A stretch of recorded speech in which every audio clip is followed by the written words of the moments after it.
You're watching Drake Wing Gaming. Enjoy the video. Hey guys and gals, Never here from Drake Wing Gaming, and Stuffy Moms, what are the gaming drag? Today I'm coming back at you with a Let's Play episode of Kingsguard, Koshiro's Path. So y'all, let's go ahead and jump right back into it, shall we? Alarm chain, you were up, and let's go! Alrighty. The albino wolf's smile faded for a moment as he turned away from you. Elder, we've captured the traitor! It took down a few of our men, but we managed to subdue him. What? You turned around and found Koshiro hanging limply between two beastmen. His mask was knocked off, face looking worse for wear, and a cloth gag tied around his mouth. Koshiro! A sudden hand on your shoulder kept you from charging forward to Koshiro. White fingers and long black nails held you in your place as the shadow of the white wolf loomed right over you. You didn't even hear him take a step despite just being several paces away from one another. He didn't bother to look down at you. His eyes were focused entirely on Koshiro. You thought he might have let Koshiro go, but he merely shook his head as though he were disappointed. Sesh! He finally turned down to look at you. There was a strange sadness in his eyes, but he didn't utter a word. He took a quick look at the moon before finally releasing his hold on you and backing off. There was a stillness in the air, as everyone, yourself included, was waiting for the white wolf to say something. Elder? Take him to the circle. Even with their masks on, you could sense the smiles on each of the wolves' faces. And the king? He stopped for a second. Bring him to my home and keep watch over him there. Make sure he does not leave until we are finished. Seshro, what's going on? Explain yourself! The white wolf merely put up a hand and kept his back to you. Before you could take another step towards Seshro, two pairs of arms wrapped tightly around you. Let go of me! You struggled in their grip when another came over and grabbed your other arm, then lifted you off the ground. You couldn't do anything but flail your legs around as they started to carry you off towards the village and away from Koshiro and Seshro. Koshiro! Koshiro, get up! Your cries must have fell on deaf ears as he didn't stir once, his head still bobbing down as he was dragged off. Seshro! Seshro, what is going on? The white wolf didn't give you one glance as he started to walk alongside the ones that captured Koshiro. Seshro! Your voice grew hoarse from the screaming, arms sore from being carried off. It didn't stop moving until Seshro and Koshiro vanished from sight, going off who knew where. It wasn't until you reached the elder's home that you were just in last afternoon where they threw you inside the room where you last had tea. Ow! Stay here and keep quiet until the elder returns. You glared back at the wolf and rubbed at your arms, raw from the tight grip that he had on you. Explain to me what's going on. I order you as king. Hey, I said... You ran up to the door just as the beastman left and tried to pull it open. It seemed to be fastened shut, or maybe he was holding it on the other side. Let me out of here! Explain what's going on! You banged hard onto the door, but it didn't seem like they were in any mood to answer you. I'm king, and I order you to open this door up! Once more you thrashed at the door, kicking and punching only to wind up with red and bruised fists. Your fingers went instinctively to the blade at your side. For some reason they didn't confiscate it, though honestly the entire trip they never once bothered to look at it or even touch it.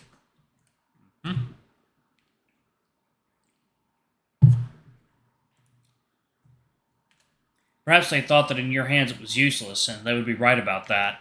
The difference in experience was so great that you were just as well off waving around a stick. The taut paper seal was still bound around the scabbard and the handle, and the words of the priest still rung fresh in your mind of the dangers of using it. Perhaps even they could tell that the blade was some kind of cursed relic they would rather avoid. Instead, you reached for the dagger Koshiro gifted you and held it close. You had a feeling that you might just need it this night. As you turned to look out the window towards the garden, you spotted several more guards all stationed outside. They weren't there when you last visited earlier, that was for sure. You closed the thin sheet of cloth hung up like a curtain and paced around the room, mulling over the event of tonight. On the table was a cup of tea, the steam still rising. It was untouched, as though it was waiting for you here this entire time. Damn it! Damn it, damn it, damn it! You knocked it over with your hand, spilling the scalding liquid over the table, floors, and cushion. Koshiro had dragged you out of the house for reasons unknown to you. He didn't explain anything, and now you were even more in the dark and more worried. Where had they taken him? What was that about the circle that Seshro mentioned? The elder said he would be back, but for some reason you felt sick to your stomach, like something really wasn't right. You felt your heart drop. You knew what they did to traitors back home. They would rough them up, lock them in a cell, and then kill them when the time came. And seeing how the village hated Koshiro, you had a bad feeling that the circle likely wasn't a place where he was going to receive a Medal of Honor. You moved back towards the window and peered outside. The wolves' eyes were still on the building, and they glanced right into your own when they caught you staring. You quickly shut the curtains and stepped away. Think. How do I get out of here? You glanced around the room at anything you could use to your advantage. The door. You didn't have too many exits outside of this room. Yet despite knowing full well that the door was likely still locked or being held shut, you tried again. God, still no good. You listened to the other side for any sign of breathing. Something to indicate that someone was at the door, yet you heard nothing. Suppose the guard must have left, probably confident that I wouldn't be able to leave. Still, there has to be a way out of here. You examined the door a bit further, knocking on it, testing whether it was something you could bust down with brute strength alone. It was sturdy, made of bamboo, and quite thick pieces at that. While maybe not as durable as stone, slamming into the door until it broke would do more damage to you. Really wish I had someone of Ramos' strength here. His iron skull would make quick work of this door. You withdrew Koshiro's dagger and cradled it in your hands. What if I... No. That'll take far too long.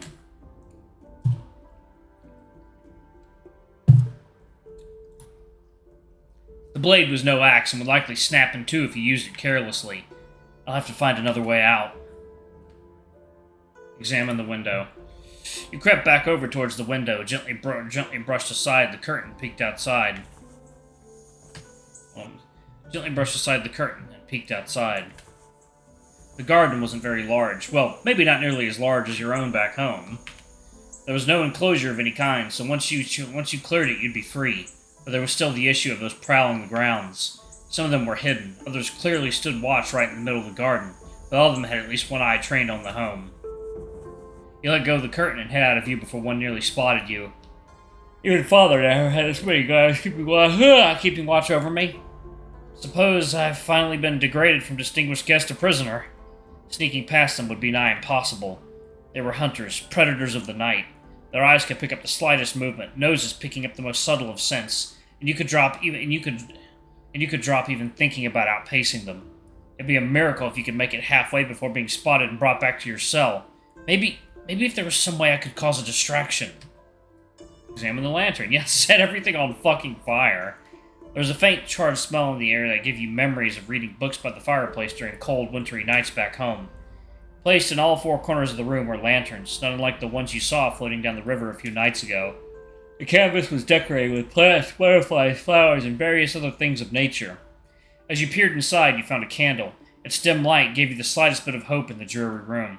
I mean, if I ever need a distraction to get out of here... Look around again. No. I should think about this a bit more. A bit extreme to light someone's house up, especially with me in it. Yep. Light it up. Everything burns. Light it up. Light it up. Only wonder why. That's a good song. Light It Up. I think it's called Light It Up, yeah. It's a Final Fantasy XIV cover, I think. Or someone, I think it's a band that made the song for the game. And it's like really fucking good. You reached over for the lantern and lifted off the paper covering. A soft, warm glow of light welcomed you from inside. It was dangerous. No, absolutely insane. You were planning on burning the house down with you in it. Forget trying to rescue Koshiro. You need to be the one in need of saving if you didn't already get burned to a crisp. But you didn't have any other choice. How else were you going to get out of here? You took the candle from the lantern and carefully handled it to avoid spilling any hot wax onto your hand. Alright, where to?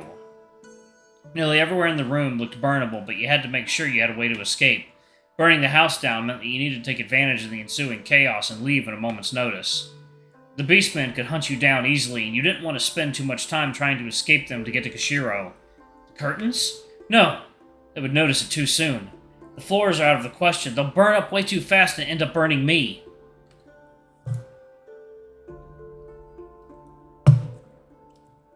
Walls? Ceiling? Aha! You dove down towards the cushions and started to gather them in a pile towards the side of the room, away from the window and door. Alright. You took several deep breaths. Light the place up, try not to burn myself alive, and escape in the chaos. I'll worry about everything else after. You brought the candle down and let the flame look at the cushions. It started to char, getting lit just by a bit, then after a few seconds the entire pillow was burning. You backed off towards the end of the room and let the flames do their job. The sword at your side started to grow a little warm as it glowed a very faint red, but then a very small light appeared from the handle where the paper was wrapped around and the blade began to quiet down. Gotta make sure I don't use this thing. I already know well enough how dangerous it is. You looked back as the fire began to spread up the wall and you moved off towards the window. A gentle breeze came in and started to feed the flames more and more, and soon the entire room was aglow with fire. You covered your mouth and coughed. The smoke was beginning to cover the entire room. Outside you heard the sounds of scuffling. Wolves were beginning to talk amongst themselves. Then... Fire! Water! Get some water! Someone inform the Elder!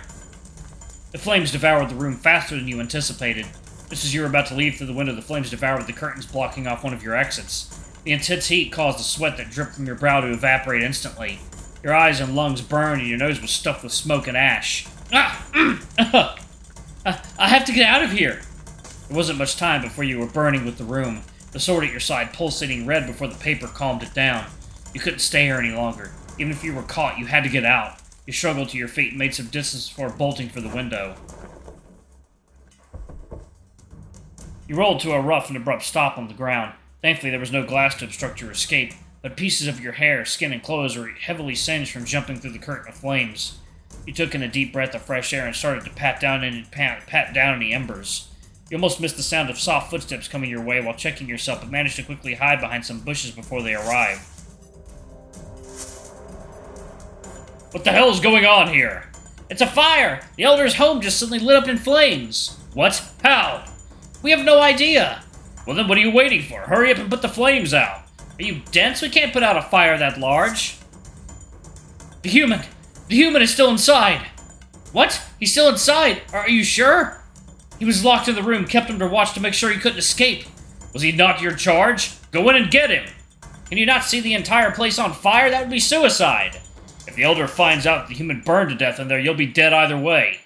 Damn it! Someone get me some water, quick then! Right away. Looks like even a human was too much for you. Better hope that you're not the next one called to the circle like that outsider. Silence! Heh. I knew that boy was trouble the moment they made me keep watch of him. Alright, I'm gonna go ahead and pause it right there. Thank you all so much for watching. Don't forget to like, comment, subscribe, ring that notification bell, and check out our Patreon or YouTube memberships if you can. It always helps. Anyway, I love you all, and I'll see y'all in the next video. Bye-bye!